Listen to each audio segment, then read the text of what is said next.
Hi guys, this is just an introduction to our online learning. We have no idea how long this will last, and so let's see how this one goes. So today I'm just going to introduce you to this new platform and set up some expectations and also hopefully review everything that we learned in chapter 8. Alright, so my email address should be known to you, but if you didn't know, it's right here, and you should use that as a main source of communication. And the expectations that I have for you is that watch this video, it'll be uploaded to YouTube, and I will share the link on Google Classroom. And if you need to, you can rewatch the video. I know I won't be there to help you in person, but since this video is recorded, you can rewatch it as many times as you want. Homework will be assigned using your textbook, so if you haven't taken your textbook home, make sure that you text your classmates to get the problems that you need for your homework. And I want you to do that homework on a piece of paper and take a picture and upload it to Google Classroom.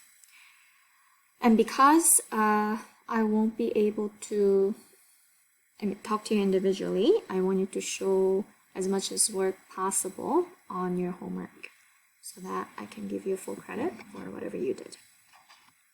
Alright, so let's move quickly to review chapter 8. This was where we were introduced to exponential function, and we are going to graph this one so that we can remember what we learned.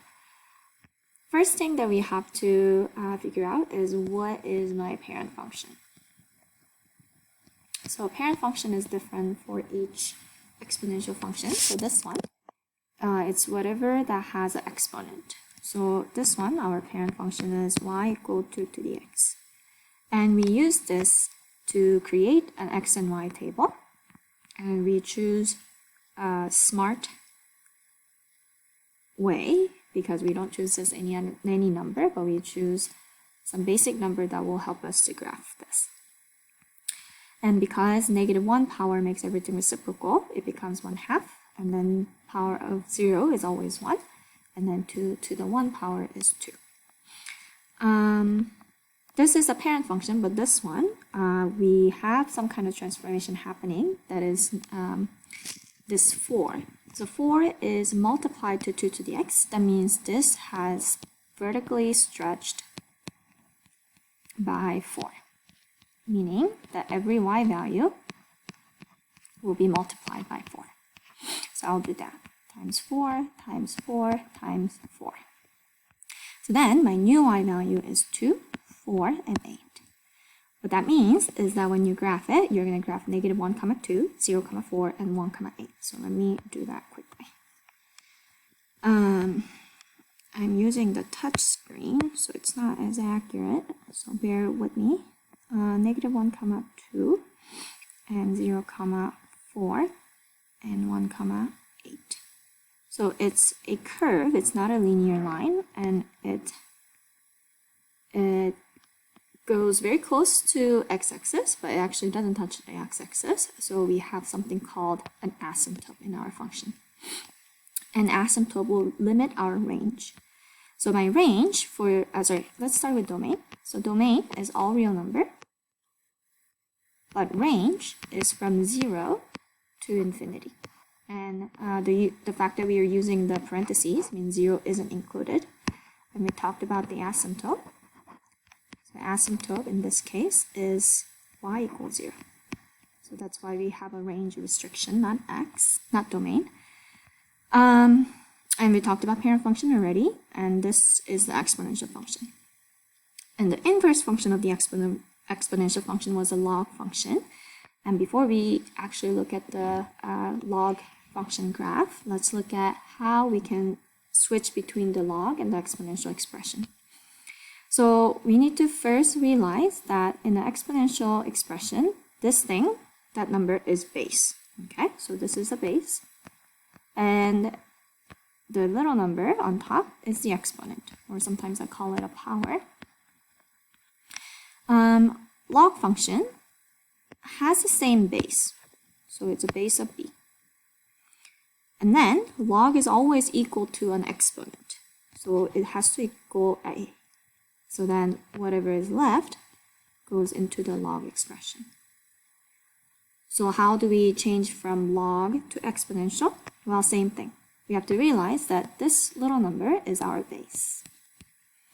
And then remember, log is always equal to an exponent, so y is my exponent. And that will equal x. Okay, so I hope you remember how to switch between log and exponential expression. Let's look at the log function graphing. So there's a little bit of transformation going on here. So let's identify our parent function first. So the parent function is the simplest version of this function. So the base is still 2, and it's just x. And that's it. That's the parent function. And so then how do we come up with the x and y table? Remember, it's an inverse function. So instead of x getting -1, 0, and 1, y will get -1, 0, and 1. And then x value will be 1/2, 1, and 2. Okay? Now let's think about the transformation that's going on. -1 inside of the parentheses next to x indicates a left and right movement. So that will be shifting right by 1, because whatever you see is the kind of the opposite when it comes to x. And then it also shift up by 3 because it's outside right here. So then what we do to our x and y table is that all the x value gets added 1. And all the y values gets added 3. So now I have a new x and y table that will help me to graph this function. 1.5, comma 2, 2, comma 3, 3, comma 4. So let me graph that as accurately as possible. Alright, so 1.5 and 2, so around there. 2, comma 3, so around there, and 3, comma 4, so around here. So you can see that how this will have an asymptote of 1 because it got shifted right by 1, right? It usually have y-axis as the asymptote, but because of the shifting, my asymptote also has moved. So again, asymptote, I know it looks like I'm touching it, but I'm not actually touching it, and then it goes like this. Okay? So inverse function of the exponential function. So let's talk about domain and range.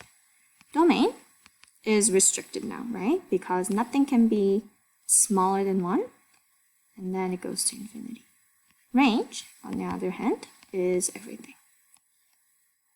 Again, asymptote is x equal 1, and that 1, this 1, comes from the 1 here. Okay? Alright, so that's the graphing. And we did some equations, and so let's look at how to solve some of the equations. Not all equations you have to use log. Sometimes you can use the properties of exponents. So for example, this one. We can't compare the two values, just what it looks, because they have the different base. So we somehow need to make them same base. And 3 is one of the simpler number. And we need to realize that 243 can be rewritten with the base of 3. It's one of the more common number.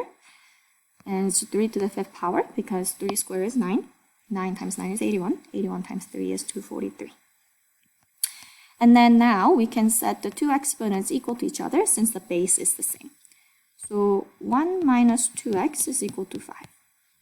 And then we subtract 1. So negative 2x is equal to 4. And then we divide it by negative 2. So then x is negative 2. So the answer is x equal negative 2. So we didn't use log even though we were dealing with exponents. Let's look at the next question, which is this one. So I introduced you to a new number e. E is Euler's number, and it's an irrational number, just kind of like pi. So let's look at what this one looks like. First of all, we need to make sure that the left side is just the power exponents. So we need to get rid of -6. So then it's -3 to the e to the 9x minus 1 power is -64, I think. Yeah, 64. And then we divide each side by -3. So then I have e to the 9x minus 1 power is this number. I don't know what that is. And now we have a problem because we can't really change 60/3 to the base of e. So what we do is that we use a log to bring the exponent down. So basically, whenever your base is e, you use natural log. And so we're going to take natural log of both. So then, because of the property of log, this power goes outside.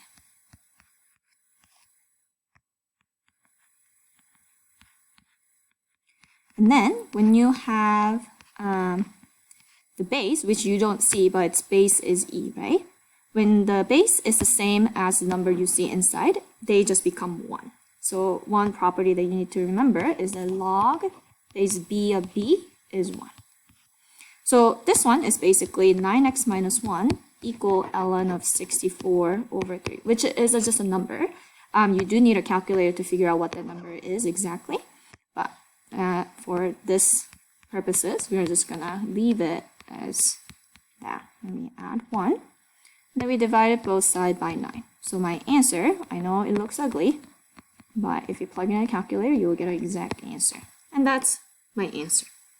So this is how you use log to solve an equation. What about equations with log? Okay. First thing is that you want to have the same log base, so then we can kind of ignore the fact that there is log. So then we set the two sides equal to each other.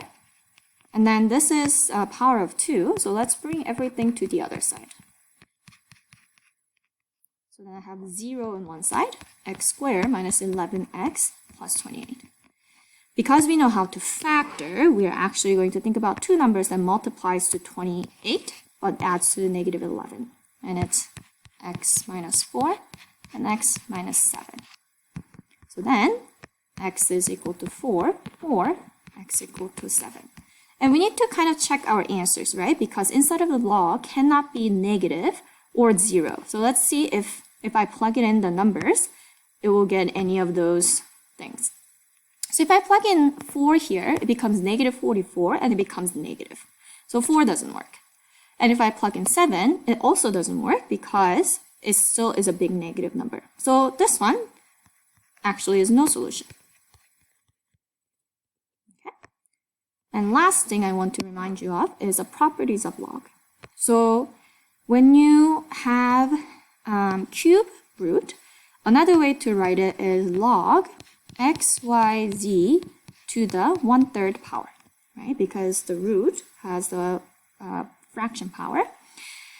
And like we saw in the other one, the power can come out of it here. Okay. And then when inside of the log expression is multiplied, what you can do is that you can actually separate them into addition. So it's log x plus log y plus log z. Okay? We're going to see one last example. I'm going to rush through it because I'm out of time. When it's a minus in between, when you are putting them together, it actually becomes a division. I know you'll be thinking, where did the 4 come from? Because 4 is a power. Then you restore the power first, and then you put them together. And we call this condensing. So tomorrow, we're going to do more of equation solving and also word problem solving. And I just want you to go over this video again if you need a more review of the concepts that we learned in this chapter. I will see you tomorrow. Bye.